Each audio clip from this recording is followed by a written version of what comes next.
So let's start with the committee members, ones that we have here so far. My name is John Carton. I'm chair of the committee.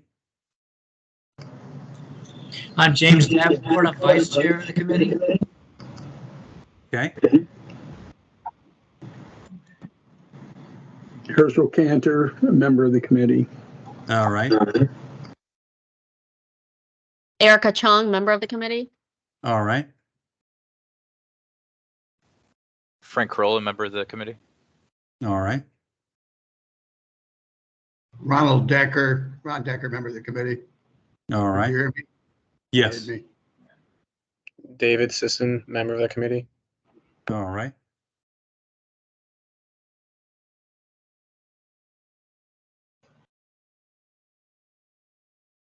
Okay. Any other committee members?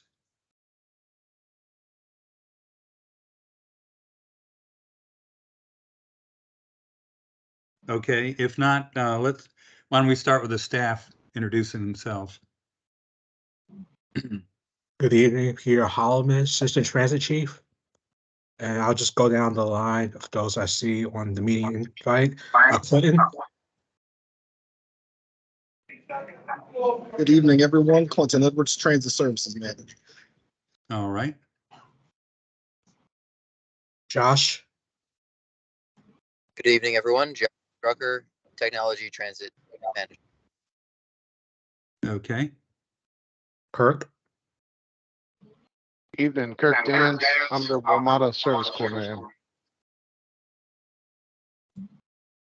Lauren. Hi, I'm Lauren Breyer, Arlington Transit Management Intern. Robin.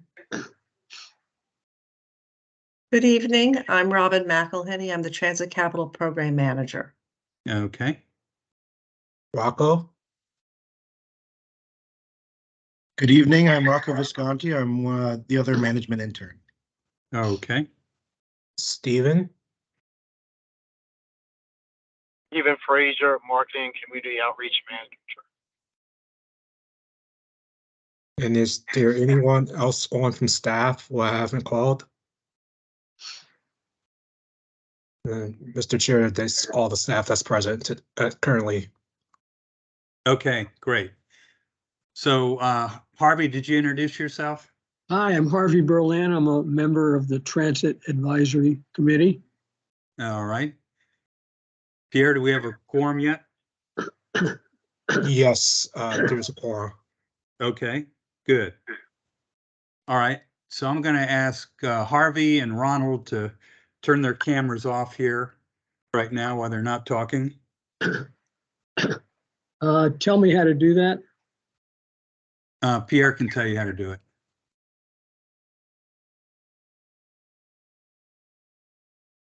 Top right-hand corner, I think. Yeah, if you're using the Teams, if you're on the browser or the app, there should be a camera at the top right corner of your screen. And with that, just click on that and it will turn the camera off.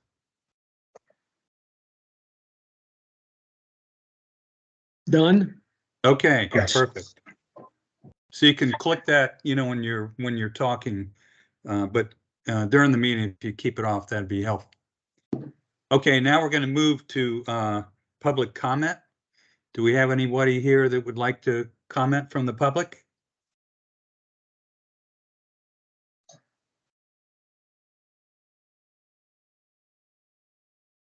Okay, guess not. So we'll move to approval of the September 12th minutes. Is there a motion to approve those? So moved. This is James. All right. Second? Second, Ronald Decker. Okay. Any discussion? If not, all in favor say aye. Aye. Aye. All opposed say nay. Okay, sounds like they carry unanimously. Okay, the next item we have here is approval of the 2024 TAC meeting dates. You all got these ahead of time. I'll just reiterate what the dates are. We've got January 16th, March 12th, May 14th, July 16th, September 10th, and November 12th. Any comment on those dates, Pierre? I have not received comment from TAC members on the proposed meeting schedule to date. Okay. Well, let's go ahead and consider approval of these. Is the And if- July 16th, 2024, is that a tour? Yes, tour? that's Thank the you. annual Transit Capital Projects Tour. Thank you. Okay. Hey, Pierre, this is James. I have a question about I forgot to check the January date, January 16th. Does that conflict with TRB at all? No, the TRB is the week before. Okay. This has been the prior challenge, so we moved the meeting to the third Tuesday of the month to the second, because the second is always TRB. Okay, thank you. You're welcome. All right, great. Okay, is there a motion to approve the dates?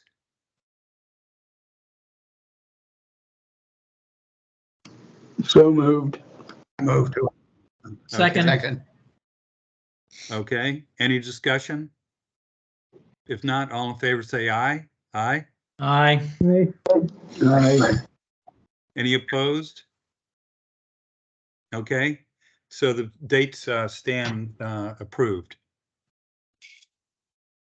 All right, so the January 16th meeting will then be our next meeting.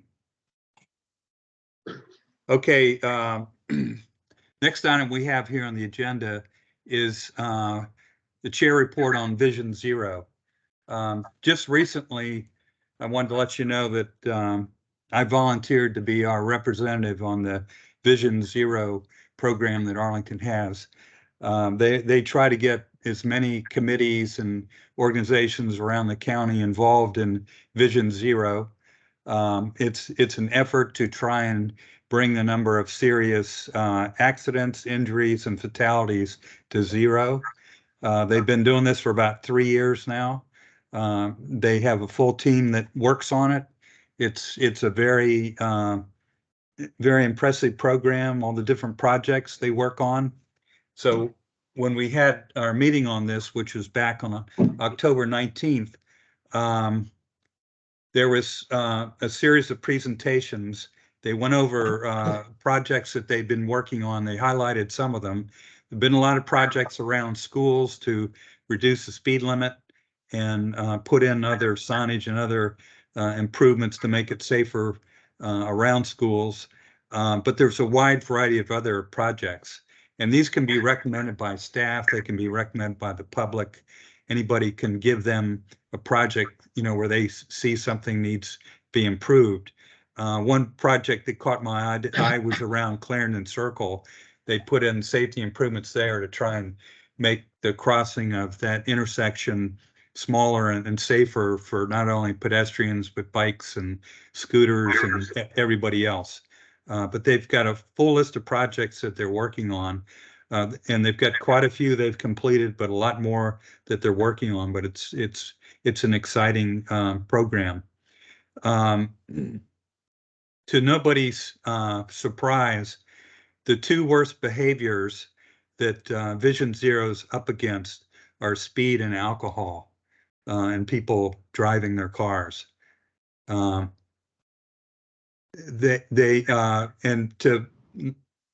this won't be to our surprise either, but they pointed out that the safest mode of transportation in Arlington is public transit. So that doesn't surprise us either, but we're glad to see that they made a point of saying that. I'll just mention a couple of other things that you might find helpful is on the report a problem feature that you can find on the Arlington County website. There's any number of areas where you can report a problem, but just recently they added a category for scooters and e-bikes. So if you see any problem with those, you can report that. They also said that they're putting more emphasis on getting involved in site plan safety requirements. So the site plan process, which reviews all the buildings and so forth that get built around the county, they're becoming a part of that and trying to make sure that safety is looked at from a number of different directions in that process. They also mentioned that there is a traffic enforcement request form. So if you see someplace where there's obvious traffic violations, running stop lines, stop signs, stoplights, speed, any of that, you can fill out that form and the special operations group will take a look at that. Also, they asked for the comments from the different committees. So I told them, how supportive we were of Vision Zero, because it's, really important for our passengers to, get to and from wherever they're traveling to get on public transit in a safe way. So anyway, one of the items I mentioned to them was to make vehicles blocking sidewalks a point of emphasis.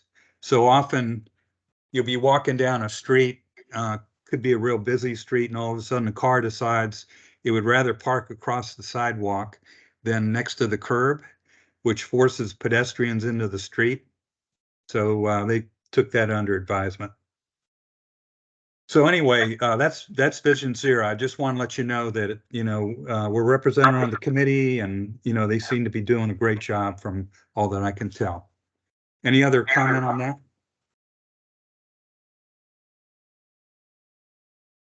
Okay. If not, the next item here, I believe we'd like to move to the STAR public outreach efforts and RFP update.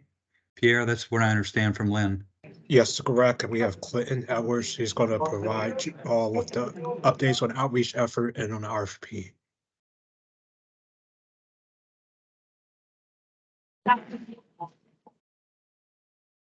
Chair Carton, Vice Chair Davenport, and members of the committee, good evening. Once again, my name is Clinton Edwards, Transit Services Manager in the Transit Bureau. I'm going to share my screen. Pierre, do you mind if I share my screen so I can pull up the STAR community feedback opportunity? Thank you, sir. So we are going to, as we did previously at the accessibility subcommittee meeting this evening at 5 o'clock, we're going to just go through the STAR community feedback opportunity that took place during the month of September until October 15th. This opportunity provided STAR users and folks interested in STAR with the opportunity to provide their feedback on STAR, their thoughts on it, and how it works well or does not work well for them. And I'm just going to walk us through the feedback, the actual feedback. This will also be posted on the Transit Advisory Committee page, and it is currently also posted on the Accessibility Subcommittee page as well. So here's just the project background, talking about those that utilize the STAR service. And for those of you that are not aware, STAR stands for Specialized Transportation for Arlington Residents. And it is, of course, compliant with the Americans with Disability Act of 1990. About this engagement, we just wanted to hear about folks' involvement and engagement with STAR and how they works well for them. And as I previously said, how it may not work well for them.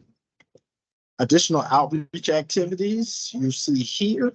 This list just includes how we were able to get in contact with the 1,482 registered STAR users. We did a combination of emailing all of the registered email addresses we have for those registered STAR users. We mailed postcards to each and every registered STAR user, and then also provided the same postcard during the week of the middle of September. We had the drivers to pass out postcards during trips to remind folks of it.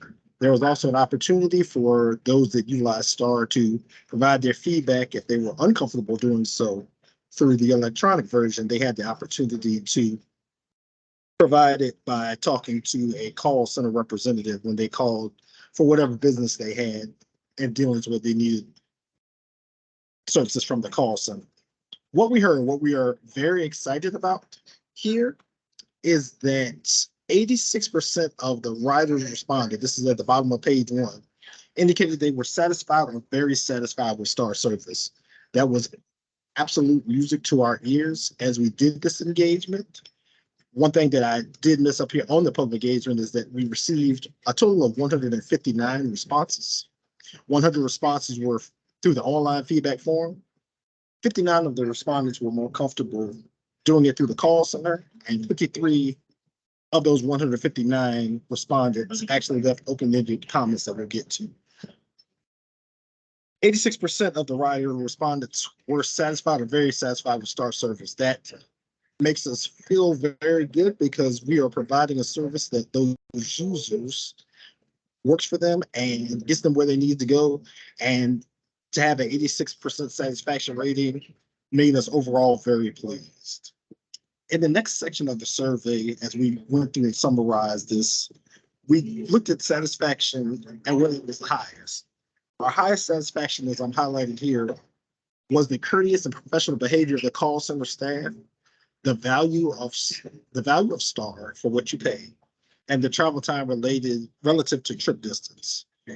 We're also very pleased to hear that users are having such a wonderful experience utilizing the call center to book their trips, and also pleased to hear that people value the value of what they're paying is satisfactory to them. So in this section here, this was a series of 10 questions, and each respondent had the opportunity to rate their level of satisfaction with the following parts of Star Service. This table here at the bottom of page 2 is a summary of all of these 10 questions. As I continue to scroll through the feedback form, you will see here the individual graphs associated with these 10 questions up here. So I'll go through a couple of the questions here. The first question was, how satisfied are you with the value of Star and for what you pay? 62% of respondents were very satisfied, 27% satisfied, 6% neither satisfied nor unsatisfied, 2% unsatisfied, and 3% very unsatisfied. The other questions talked about travel time. How satisfied are you with the schedule, process, reservation service? How satisfied are you with the communication about your upcoming trip? Day of communication on the trip? You're getting you to your destination on time, and of course these pie graphs, still follow that same nomenclature of very satisfied to very unsatisfied, with the subsequent colors equating to the colors of the pie graph. Cleanliness of the Star vehicles, satisfaction with the Star driver, and then the aforementioned Star call center. As you can see here, the 77% of very satisfied was the highest percent of any of the questions of very satisfied. So that's absolutely kudos to our Star call center staff and the work that they are doing to provide a great customer service experience and to really meet the needs of those users when they call in to schedule their trips or other business they have at the call center. And then satisfied, then payment methods available. How satisfied are you with the payment methods available? Moving on into this summary, we have our rider priorities. And then the respondents here were asked to indicate their top 3 priorities for Star service from a list. And so the list included fare price, total trip time, the other items that are listed here.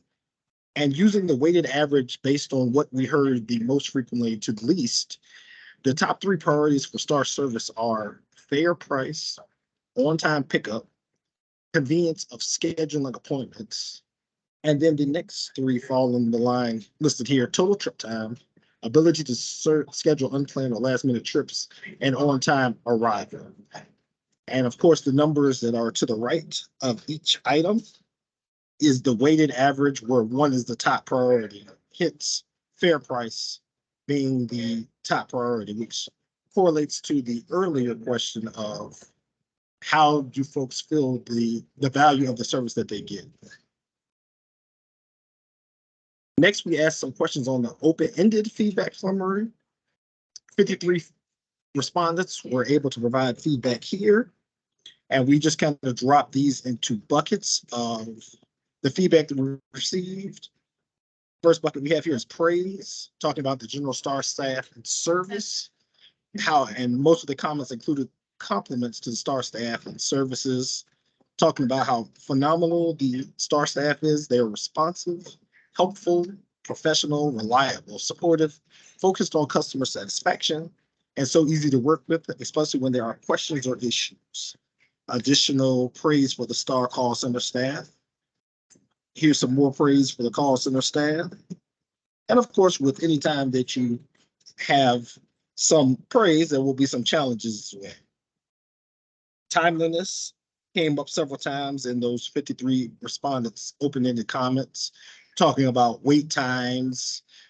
The numbers are here sometimes for 45 minutes, 10 to 15 minutes.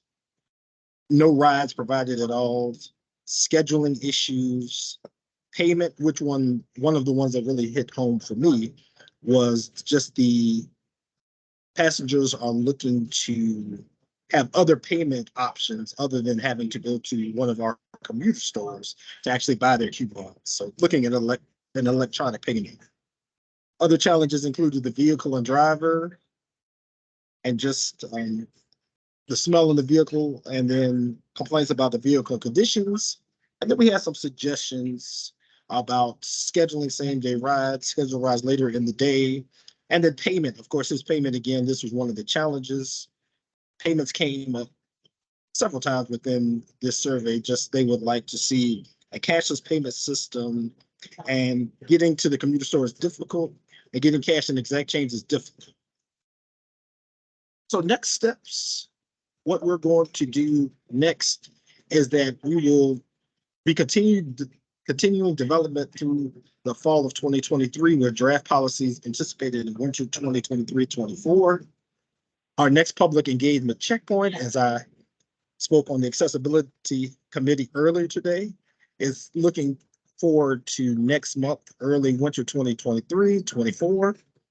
So what we're going to do is that with this feedback, and this kind of leads into the forthcoming request for proposal as the current STAR contract comes to an end, is that what we're looking to do is that we have this first step of the public engagement where we were able to gauge people, get their feedback, and really get a sense of how well the service is working for them.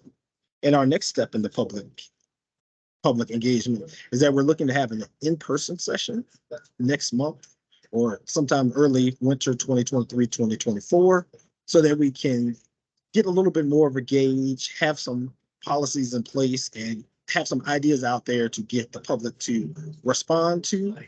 So with this piece, with the feedback summary, plus the in-person event that will be happening this winter, this will all lead into the publishing of the request for proposal. So we really wanted to do a great job of reaching out to the public and trying to figure out what is important to them. For instance, I'll use payment as an example.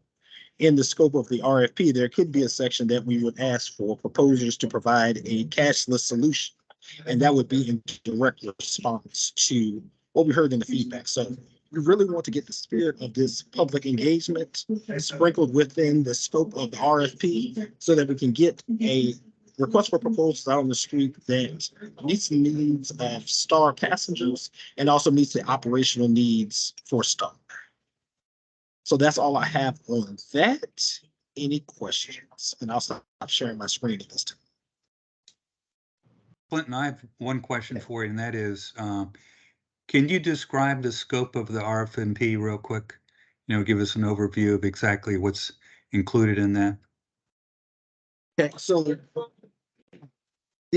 I'll just start with the current contract. The current contract is a total turnkey solution where we have the STAR call center, which is currently in place, but the contractor that would receive the contract for STAR operations would be in charge of the vehicles, securing the operators, just a total turnkey solution for the operations. The call center staff, that is a separate contract. So they take the reservations, but the operations is run by two different contractors currently. So it would be a total turnkey operation. So this is an operational request for proposals that would be going out next year. Okay, great. Thank you. Any other questions for Clinton? I had a couple of questions, Ron Decker. Who's the current contractor? Or is it, I'm sorry, could you repeat that, please, sir? what is the name of the current, you now have a contractor who manages this? Currently, Diamond Transportation and Red Top Transportation are providers. Red Top and who's the other? Red Top is a taxi company. Yes. Is that a taxi? Red Top company? is a taxi company and Diamond Transportation. Yeah. Second question. I'm confused about how this compares to the WMATA service for people with handicaps who getting to hospitals. Great question. It's the exact same thing, except for this is directly to the residents. Star service only, either your trip has to start or end in Arlington County. Metro Access provides specialized transportation anywhere within, there's a WMATA bus stop or rail line. So WMATA covers the entire region, and your trip can start or end anywhere within the WMATA service area. Star Specialized Transportation for Arlington residents is specifically for Arlington residents, and the trip has to start or end in Arlington County. It sounds like a short trip in Arlington. Star would be better. Well, Arlington Star actually provides service to Zone 2. Zone 1 is Arlington County. Zone 2 gets you out into Fairfax County, into the District of Columbia, and Alexandria inside the Beltway. And then Zone 3 trips are those that are outside the Beltway, Fairfax County, Montgomery County, Prince George's County. Yeah. Okay, thank you. You're welcome. Okay, any other questions for Clinton? This is Alexa. I would just say that from what I have heard as chair of the accessibility subcommittee, excuse me, people do tend to prefer to use Star if they can.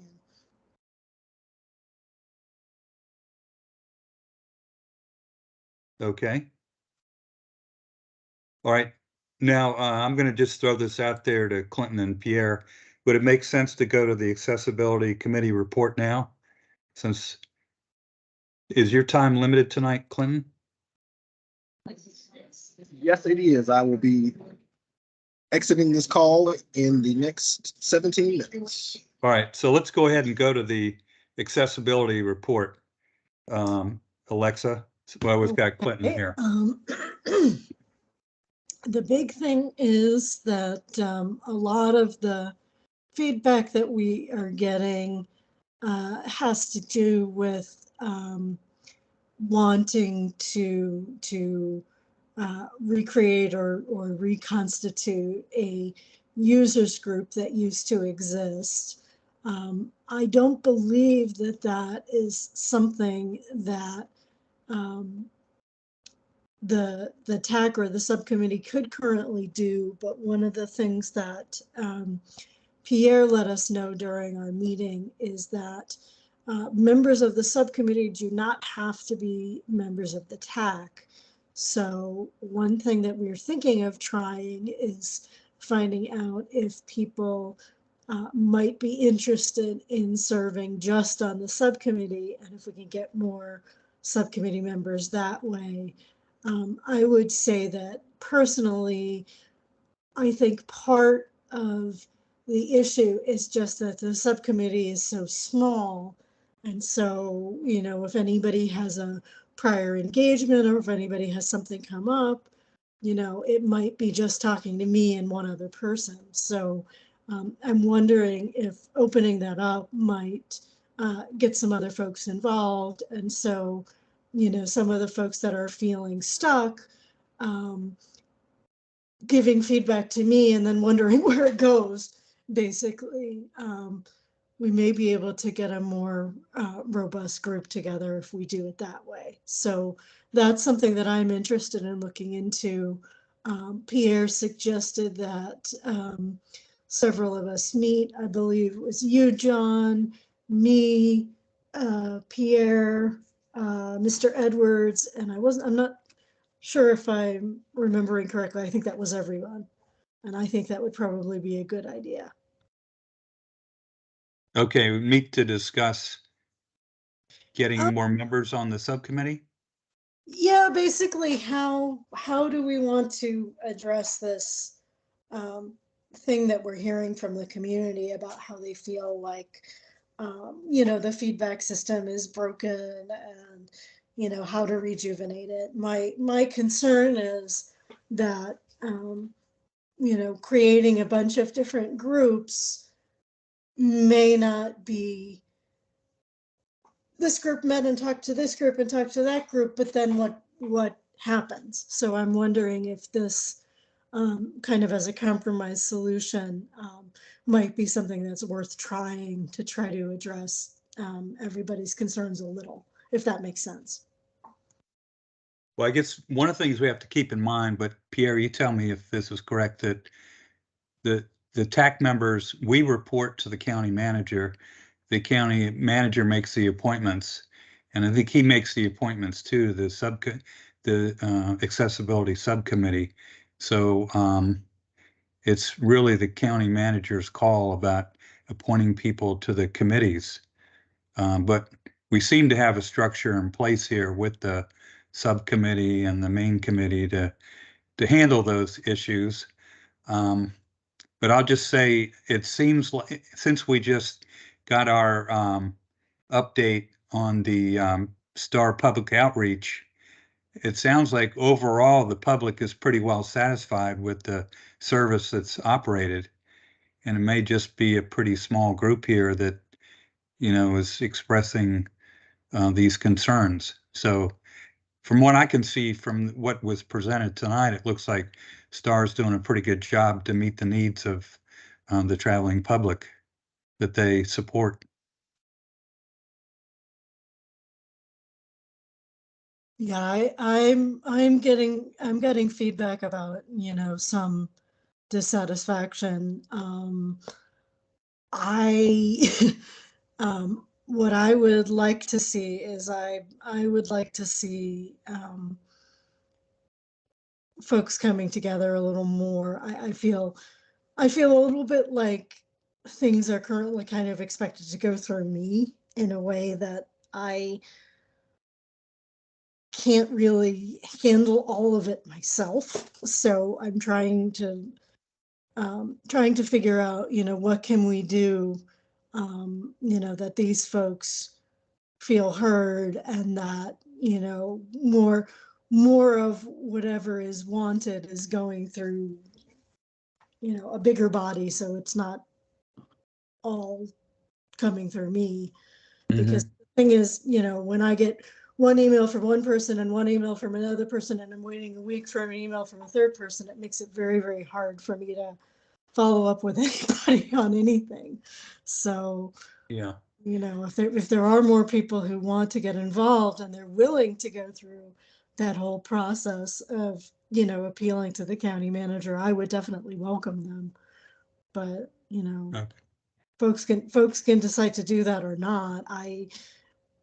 I have the sense that if they don't, there's really not something that should go, only through me. I don't think there's any way that can happen, and I don't know, that I would be completely comfortable with that either. So, it's my hope that we can find some way.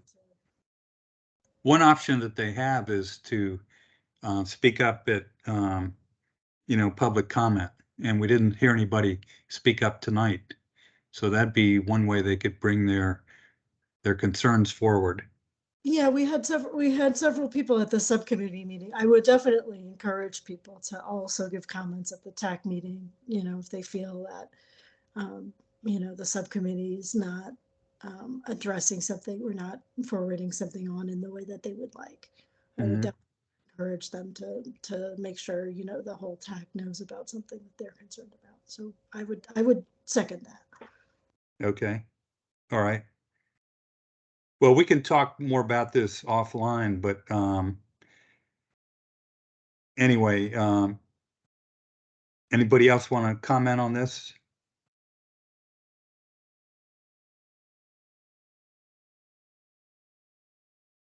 Okay, well, anyway, all right, we'll bring this under advisement here, Alexa. Now, anything else from your subcommittee?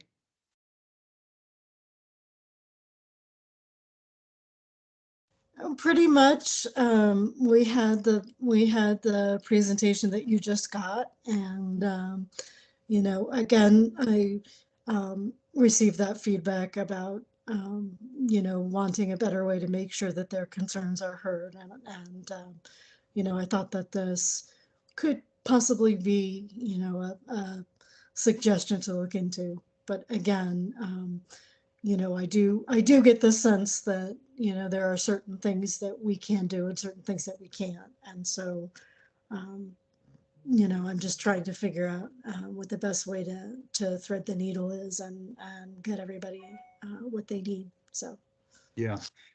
One of the things to keep in mind with these, with, you know, concerns like that is Arlington has limited resources, you know, both in personnel and also equipment and, you know, that sort of thing. So, you know, that certainly limits things that can be done. You know, I don't know exactly what they want to do, but anyway, that can certainly limit it.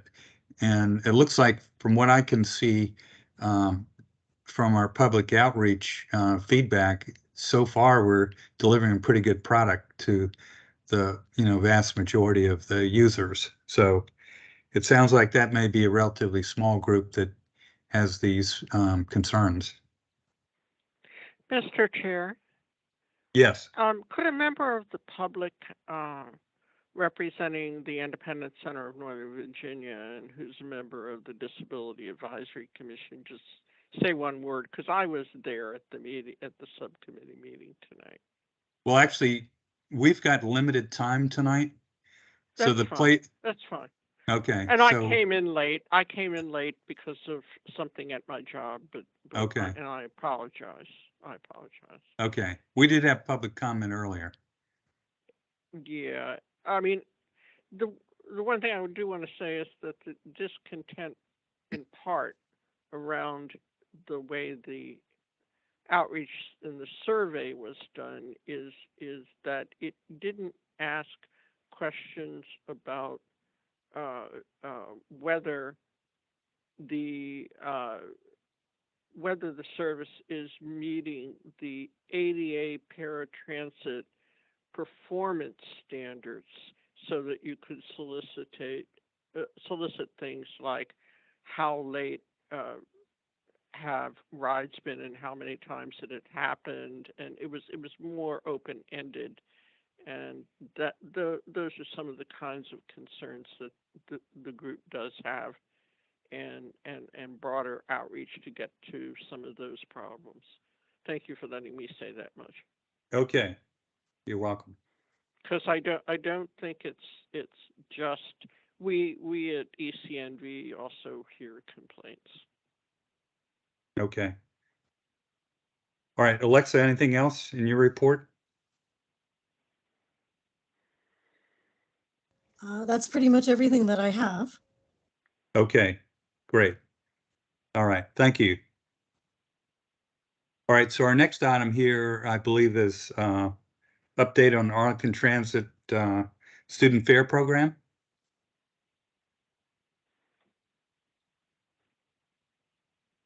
Good evening. My name is Lauren Breyer. I'm with Arlington Transit. I'll be giving this presentation. Let me get my slides up. Can everyone see that okay? Yes.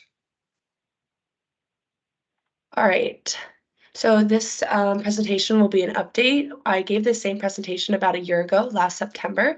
So we'll review what changes have taken place since that time, as well as what we plan to going forward.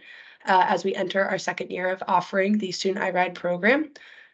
Here's a quick table of contents of what we'll get into. First, we'll start with a program review. What is it? Goals and findings from our pilot from the first year.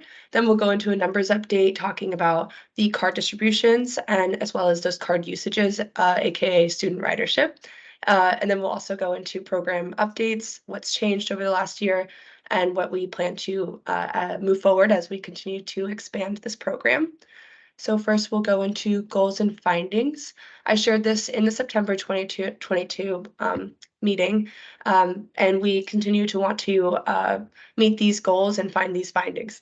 We've gained a lot of insight as to student needs and behaviors and what they need from our services through this program. And the pilot was also successful in building these relationships as we've expanded our program, these relationships with Arlington Public Schools, as well as the regional provider, Washington Metropolitan Area, WMATA. The pilot was also sort of our practice run to help determine how we might need these extra supports. And lastly, since the pilot's inception, the goal of encouraging art usage by student population has been successful in terms of increasing student ridership on Arlington Transit, which we will get into this evening. So as we start with our card distribution, since initiation, we've handed out over 5,221 cards. This year alone, starting this school year alone, the 2022-2023 school year, we've already handed out 800 cards. Our current iRide distribution channels are through the schools with transportation coordinators, which was a new addition in this last year. This is a closer resource for students to obtain iRide cards, as our other distribution channel is at commuter stores located at transit stations around Arlington. This distribution process has changed a little bit and is something that has been evolved over time, and that's something I'll get into with the program updates. For a brief overview of ridership over the last school year, between September 2022 and June 2023, ART experienced over 100,000 rides by students. Specifically, when you compare September 2021-22 to September 22-23, we experienced an additional 57,465 student trips, illustrating a 67% growth rate in student ridership, all indicating the success of the program. We'll go into the breakdown by month on this slide. You've got that first year, 21 to 22 on the left, broken down by month. The red section is highlighting the summer months where we might anticipate different types of ridership behavior as students aren't going to school. You see that same graph as, chart for 22 to 23, and then those differences on the right with percent change from month to month. This chart also breaks down the timeline of events slightly, with March being our inception, where the inception of the Student iRide program was actually just offering cards that had money preloaded on them, $40 a month, to certain students at specific schools. We started that just so that we could have an understanding of what those needs and behaviors were by students in offering this. It was successful, and we did see a lot of positive feedback, and so we plan to expand. And in August 2022, we expanded to allow all schools and all students to participate in this program. Into January 2023, this was a pretty massive change in January, where we expanded it again to have all students have subsidized rides by reprogramming the cards, the iRide cards, to register at no cost from students. So before, they were tapping their cards and it was subsidized and free, but now it was free for everybody. So at January, that was a really big turning point in our distribution process of the cards, because we wanted to make sure that students had access to the iRide cards in order for them to obtain that $0 fee, $0 ride. In the bottom, I just wanted to point out there's yearly totals and then the school months totals, just so you could see how the changes from year to year, as well as specifically within the school months. And as you can see over the year, we had a 66.7% increase and 63 during the school months, with our highest month being that January that we first offered free rides. Big marketing push. And as the next slide, we'll see a visualization of the same data in graphic form. Yeah, here it is. And so you can see that jump. I always find it interesting that the trends followed from year to year, with November, December, January being our winter months. It's the start of school, it's holiday season, and then January, forward is, people are a little bit more in the rhythm of going to schools, utilizing our programs, and it also aligns, at least for that 2022-2023 orange line. In February, after January, we offered the free, the zero charge to students with iRide cards. So you see that massive jump again. I wanted to give one more graph. I offered this graph last presentation, so I wanted to give it to you again, just to explain the chart a little bit. The x-axis on the left with student system-wide ridership is reflective of that blue line on top. That's the system-wide ridership changes there. And on the right x-axis, you can see total student ridership, which is reflective of the bar graph that's below, and that's student ridership numbers. And those bar graphs are all broken up by routes, so you can somewhat see a general trend of upward growth. Specifically, you can also see the routes in which experienced the most change visually. And there's also the same timeline of events highlighted through the system-wide ridership line, with the initiation starting in March, expansion in August, again an expansion in January, and now going into the this new school year, the 2023-2024 school year, we have transportations coordinators at school. And I anticipate that after that, we're going to see a little bit more growth as that transportation coordinator at the school provides a closer resource to students to obtaining an iRide card. So now we'll go into the program updates. Going into this next year, we want to improve the program management and oversight as these cards become more valuable. We want to make sure that we have a process for better management for hot listing cards that get lost by students, and making sure that students who graduate are also graduating their cards and having that, student access denied as they go into higher education or whatever other things they have planned for them. As of now, starting in the 2023-2024 school year, all of the students' cards that are registered through our two distribution channels will be registered to an APS account, meaning that we'll have oversight over those cards, allowing our ability to remove those cards as needed.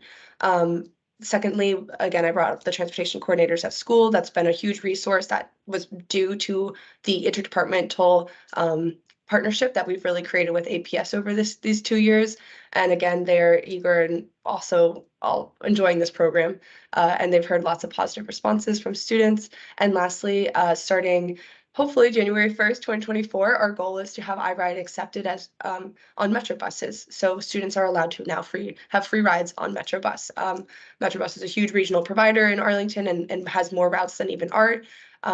This offers like a tremendous opportunity for students to continue riding transit to school at a reduced fare. We have to do a little bit more work there in establishing these business rules with WMATA and what that really means for our coordination. But they will, again, they need to make sure that we have the program oversight management, and that's where all of these things sort of tie together as we go forward. So I just wanted to wrap up in where we are going in terms of the future of the program. Of course, we're continuing to expand. We want to make sure that we can provide these free rides on Metro Bus. So continuing that collaboration with WMATA is super important. Streamlining the registration process is also important for APS and those school transportation coordinators, and how that distribution of the iRide cards will look like going forward. We also want to continue monitoring ridership for capacity and feasibility of ART. I think we'll have a presentation later on the fare buy down, the free rides that are happening during peak hours, that is impacting our ability to measure student riderships, as during those free rides, people aren't tapping their iRide cards. And typically when they tap the iRide cards is when we receive the data on the fare class or who is riding, including students. So in the month of October, November, December, and we've already experienced it through October, we'll be reporting less numbers on students. However, we don't anticipate that's reflective of the programs. It's more just that we don't have those numbers coming in anymore. So yes, as we go forward, we want to continue to meet those goals to inform internal decisions about students riding free, understanding the feasibility of expanding this program as we go forward, and to continue the use of ART by Arlington student population. So the next slide is the table of contents for your review. And if there's any questions, I'm happy to answer them. Lauren, your enthusiasm for this program is really contagious. Thank you. One question for you is when they expand the Metro Bus, so who pays for the Metro Bus rides? Is that something the county covers? Yeah, and that was part of our agreement with WMATA. It outlines, the types of invoicing that will take place between the two jurisdictions. Mm-hmm. Other questions for Lauren? Yeah, Lauren, this is James. I do have a question. I'm assuming this applies to high school students, high school Yeah, kids, but not it's college. actually not college, K through 12. So we even have Montessori students receiving iRide cards. Specific schools have field trips in minds that they want to offer and show students how to ride art. So we have all the way down to elementary school students. Yeah. So elementary kids can ride the bus without like a guardian or anything like that. Well, I think our rule is that underneath the age of 12, we highly suggest that they have a guardian present. And in those cases, it's with a school field trips. And also, this also is a resource for parents with children who might be doing, tours via transit. Now they're not having to provide those or have to pay for students of all ages, but specifically those younger ones. Yeah. Okay. All right. Thank you. Lauren, this is John again. I would think that the school bus folks are really thrilled with this program because it takes pressure off of them. I know they've had trouble getting enough drivers and equipment and all that sort of thing. So have we seen a noticeable reduction in pressure on school bus routes and that sort of thing? That's a good question that we could have a conversation with APS about. They have, indicated that eventually maybe we could have all students ride art or, buses, regional provided public transportation. And I think that's the really important part of this program is that it is informing those internal decisions and understanding our capacity and the feasibility of having a program, expand so far as to allow to, get rid of the yellow school bus in Arlington. But as for now, I don't know what it looks like in terms of their capacity. I do know that when we first started the program, we were targeting students that did not have access to school buses, whether that means that they were doing a magnet school program like International Baccalaureate at Washington Lee or Spanish Immersion, or if that they were in a less than a mile zone from school, aka the walk zone. So, we first targeted students that actually didn't have yellow school bus access. As we've opened up, though, I think it would be a good question that we should ask APS. Okay. All right. Other questions for Lauren? All right. If not, keep up the good work. Thanks. Thank you for your presentation. Pierre, what does that leave us with on the agenda now? So at this time, we have another agenda item. This is related to our Fare Free Rush, and we have Paul, I believe, on to provide that presentation. Okay, great. Yeah, good evening. My name is Paul Mounier. I'm the service planner for the ART bus system. This is going to be an extremely short presentation, and essentially because we have just had 1 month of data to work with, and this is very preliminary. So it's actually just one slide we're going to talk about here. So the Fare Free program that we're running, the MBTC I-66 commuter choice funding from the tolls on I-66 are funding free trips in the peak direction during the peak periods. It's a little bit convoluted. It's been a little bit hard to communicate. There are also 3 routes that weren't eligible for this funding, but the county has stepped up to pay for those trips so that all routes in the ART system are eligible for free trips in the peak direction during the peak period. The reasoning behind that is that the toll money is there to take pressure off of I-66, off of the tolls, get people out of cars, and using alternate forms of transportation. And since the lanes only operate in one direction during the peak, we only can provide those free trips in the one direction during the peak. You can see the website here, our Fare Free Rush, if you'd like to get more information on that and see what times and what trips are available. We just finished our first month. The program started on October 2nd, the first Monday of the month in October, and it's going to run through the end of December. And comparing year over year, the overall ridership has increased by 27.9%. That's just for the month of October. Over the course of the year, it's a little lower than that, but that's what we have for the month of October. During the period, the peak periods, we have seen an increase of 39.6% of passenger trips, going from 55,000 up to 864, and you can see the overall ridership has increased by 27%. Taking into account that overall increases in ridership has only been 27%, and the peak period trips have increased by 39%, we are projecting that 11.7 of the trips generated are new trips due to the free rides being offered by this program, which equates to a monthly passenger increase of 2,550 trips overall that are being generated by this program monthly. Again, this is 1 month of data.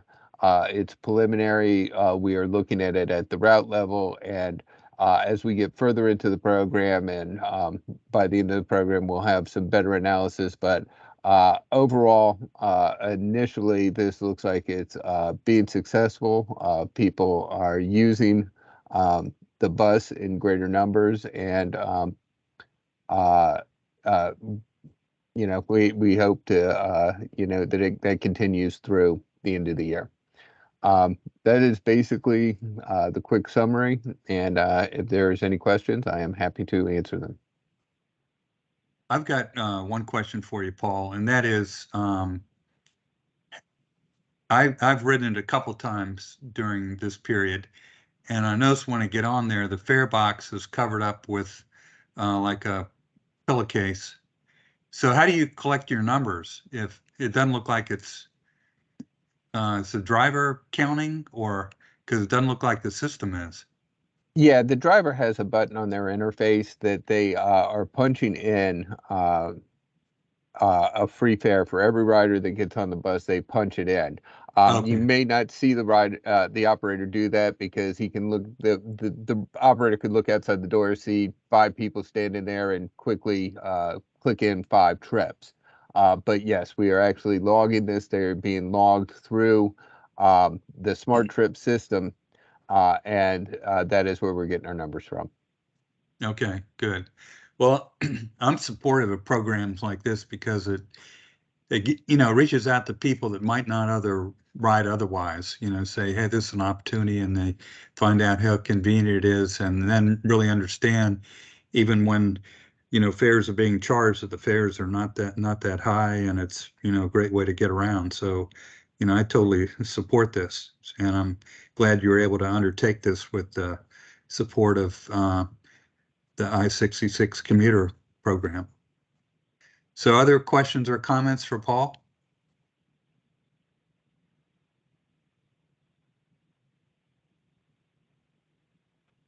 Okay. All right. Thanks, Paul. Appreciate it. Thank you. Yeah, I think the next item we have on the agenda is additional items from committee and staff. But one question I have is last Monday night, there was a presentation, I think, on the new electric buses, and I just wondered how that went. I was out of town and not able to participate. Just wonder if anybody had a comment on that.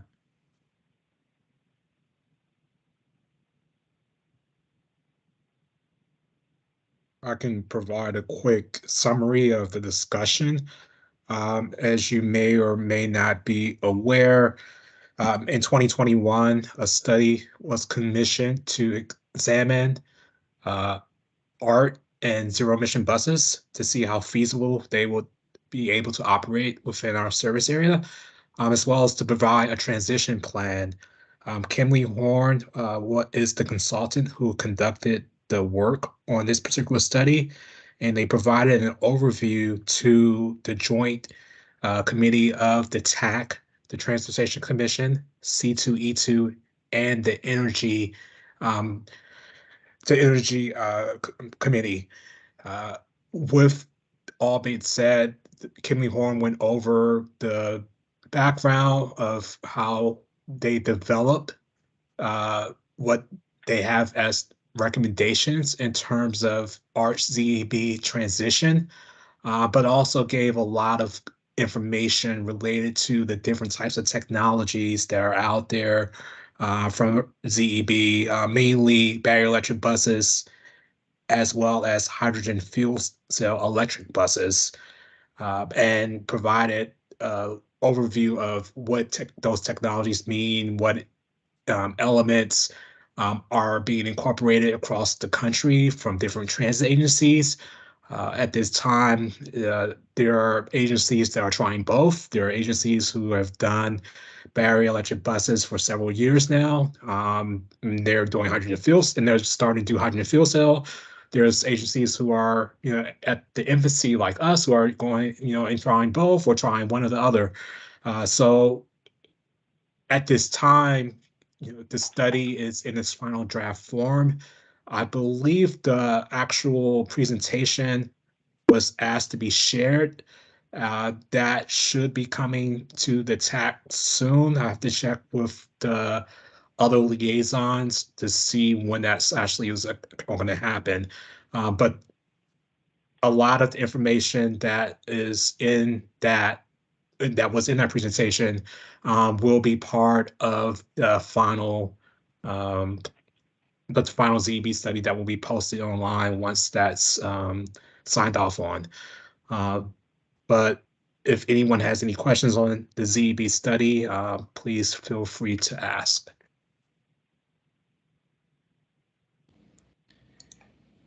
Yeah, John, this is James. I got into the call late. I was a bit surprised. There's some concern about moving too fast on this, and some of the pilot. I mean, Kimberly Horn wanted to make it clear that these pilot buses were not replacing the normal buses that are running currently, which I believe is natural gas. And I know one woman had made a comment. She was quoting Stuart Schwartz, saying that we don't want to make any kind of advancements right now. We want to just use what the technology we understand and not be first in line and using something new, which sort of surprised me. I thought that people would be more interested in moving forward on this. And I don't know. Pierre, did you get that idea there? And were you surprised at that? Well, there are different ideas shared. That was one person's opinion. We also have received feedback that we are not moving fast enough. Our goal is to utilize the pilot to determine a lot of our future. We have not operated these buses in full service. We did have a demonstration last fall, but we need to actually run our pilot to gather data to see what works and doesn't work. As you may or may not be aware, with the industry, there's been a lot of good and a lot of bad, or say negative and a lot of positive things that have been coming out related to ZEBs in terms of performance, some issues in terms of fires, and some other challenges that have come out. I think the industry itself is moving at a rapid pace, and they're trying to resolve these issues as things go on. But once we actually start and get these buses in our service and we run them and get the data and understanding what works for us, we will have a better determination on how that may impact our future. So I think, there's a bit of, yes, we should wait a little bit because the technology is moving so fast. At the same time, there is a push to get this going now due to the climate change initiatives that have taken place within the county as well as within the world itself. Okay, good. Now I saw coincidentally that Metrobus has 2 test buses right now. They put into service I think on Monday, that are electric buses, and I saw those highlighted by them. We don't have Andre here to talk about that, but anyway, the see Metro's exploring I'm it actually too. on the call. Okay, yes, you could tell us more about it, Andre. Yeah, so we just have 2 articulated 60-foot buses went into service at our Shepherd Parkway division over in Southeast DC. Right now, they're assigned to the W4 route as a pilot, and then we have 10 other buses on order from 2 different manufacturers. They'll be coming in January for the first 5, and then the second 5 should be coming in later in the year. They're also going to be housed at the Shepherd Parkway division as part of the evaluation phase. And so, we did get the grant to convert cinder bed. That was $104 million. So that entire division will be converted to electric, but that's going to be coming down the road in like 4 years or so, because it's going to take some time to get the procurements and stuff in place. Okay. All right. Well, that's good to hear. Okay, any other comments on the presentation? If not, are there any other items that folks want to comment on from either the committee or staff? I actually have something, John. Okay. You guys don't mind? Great. So the other day, this is more for staff, I guess, and I'm not sure who we should be talking to. So anyway, the other day I saw a bus that had like an emergency display on, how there's usually like a number, and then instead of a number though, it said like emergency, call 911. And I was like, oh, is that like a call for help? And then I mentioned it to my husband, who was in the car with me at the time, and he said he actually tried and called the dispatch once and was told, oh, don't worry about it.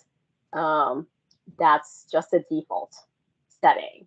And I guess to me is a little disconcerting, because like, what if there is a true emergency? Like shouldn't that not be the default? I don't know. And I just thought I would put that out there. Good question. I'm not sure if the dispatch was giving us the proper response, but like if I was on a bus that said that, I guess I would. And if there was a true emergency, I would hope somebody would call 911 and actually do something. Right. Any comment on that?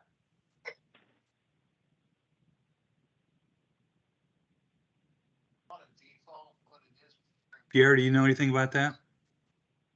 I think, Kirk, are you trying to chime in on this? Yeah, I had the microphone up the top of my head. Okay. I can tell you the default, but it is programmed. So if the driver mistakenly pushes the wrong button, it could show that. That's obviously not optimal. It's only supposed to be used in a case of emergency, and the driver might not have even known that it was on their head sign at that time. I've run systems throughout the country, and on occasion I do see a driver with that, because most bus systems have that, and I generally tell the driver that they have it, but nobody in the public who sees the sign generally calls 911. It's sort of like car alarms going off nowadays. People just do their own thing. But we can get the word to Art Operations to put a message out to be more mindful. Thank you. Yeah, just because, to be honest, I saw that and then I thought, well, I guess we shouldn't call it then, because there's no real emergency. It's, so. Right. Well, then, we get drilled on and see something, say something.